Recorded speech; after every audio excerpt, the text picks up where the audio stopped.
it. And now I want to bring in Jeff Toobin, our senior legal analyst, Kevin Madden, the campaign spokesperson for Mitt Romney in 2008, and John Avlon.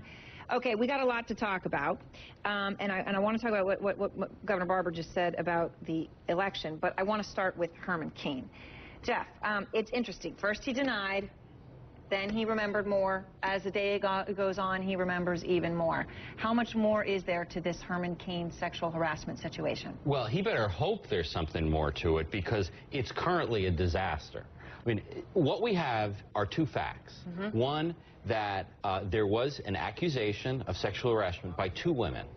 We know, fact two, that money was paid to these two women. Now he denies it. Well, you know what? That's not good enough. This is a guy who's running for president of the United States.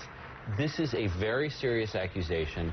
He has got to get in front of this story somehow and explain why it's not a real story, because it will pursue him, it will destroy his candidacy if he does. If he doesn't come out in full. And notice what Governor Barbour said. He was very careful to say there need to be more facts to come out. Yes. So, I mean, he, who was a good barometer of where sort of the center of the Republican Party is, he's not happy with today's answer. No, he's not. Although he did make a point of saying, I've known him for 15 years, you know, personal character. He vouched for him, but you're right, yeah. He said he'd be surprised if there wasn't anything more to this. But Jeff's right. Look, this is political communications 101. You get ahead of the story. You get all the facts out, because it's rarely the crime in politics, usually the cover-up. So he's got a situation right now where all these allegations are out there, but they've been getting calls for 10 days before this came public. And they did not get ahead of their story, and they seemed flat-footed when they responded.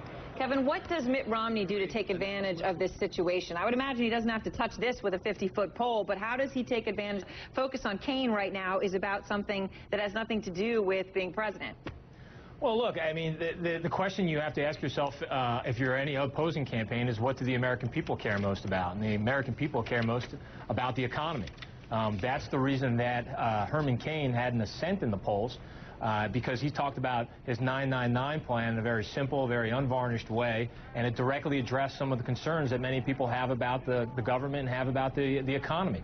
So any campaign, Governor Romney's, anybody else in this campaign, they have to focus very acutely on what they're going to do to put the American economy back on track, what they're going to do to create jobs, and how, with those arguments, they can beat Barack Obama in a general election. John Avlon, what does Herman Cain do right now? Does he stand up and have a press conference and say, I'm going to put it all out on the table? I know that I clearly was not direct about it to begin with, nor transparent, but is that smart or bad politics? He needs to get all the information out there quickly. He has a reservoir of goodwill. He seems like an authentic person, a likable guy. So there's a reservoir of goodwill he can draw on as long as he gets out ahead of the story. And then I think part of the issue is that as one of the rising frontrunners, he's got a target on his back. So people are trying to attack him, and he can say, look, this is part of the dirty mudslinging season in politics has begun. But I mean, this is going to be complicated for him, because the defendant in this case, if it would have been a case in this settlement, was the National Restaurant Association, which he doesn't work for anymore.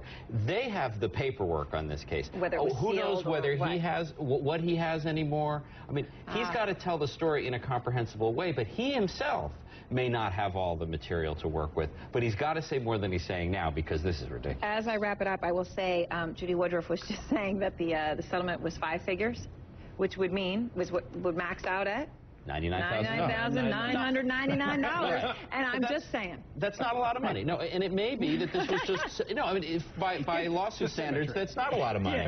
But, and so it may be that this was just a nuisance settlement, but if that's the case, someone's got to say it in a convincing way. All right, all three appreciate it. John, Jeff, Kevin. Out